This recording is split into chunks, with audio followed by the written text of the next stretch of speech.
தேனி அரசு மருத்துவக் கல்லூரி மருத்துவமனையில் துப்புரவு தொழிலாளர்கள் நோயாளிகளுக்கு சிகிச்சை அளித்தது தொடர்பாக விசாரணை நடத்த 5 பேர் கொண்ட குழு நேரில் விசாரணை நடத்துகிறது.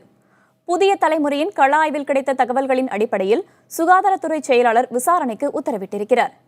இன்று செவிலியர்களுடன் ஆலோசனை நடத்தும் மருத்துவக் கல்லூரி முதல்வர் நாளை அனைத்து மருத்துவர்களையும் சந்திக்க இருக்கிறார். முடிவில் துப்புரவு தொழிலாளர்களை நோயாளிகளுக்கு மருத்துவ சிகிச்சை அளிக்க தூண்டியவர்கள் மீது நடவடிக்கை எடுக்கப்படும் என்று தெரிவிக்கப்பட்டுள்ளது.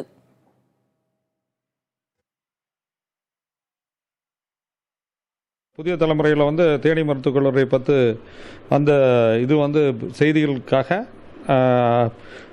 அரசு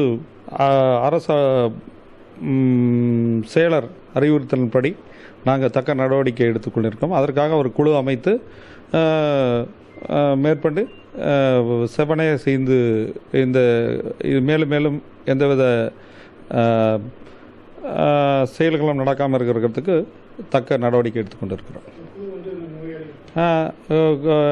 அந்த குழு அமைக்கப்பட்டது அந்த 5 மருத்துவர்கள் கொண்ட குழு எல்லாமே பேராசிரியர்கள் நிலையில் உள்ளவர்கள்.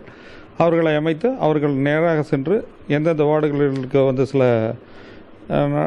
சம்பவங்கள் நடந்திருக்க வாய்ப்பு உள்ள இடத்தில் அவர்கள் சென்று ஆய்வு செய்து அதுக்கு வேண்டிய ஆவணங்களை சமர்ப்பித்திருக்கிறார்கள். அதை நான் அரசுக்கு பரிசீலனை செய்து அனுப்பி வைக்கப் போகிறேன்.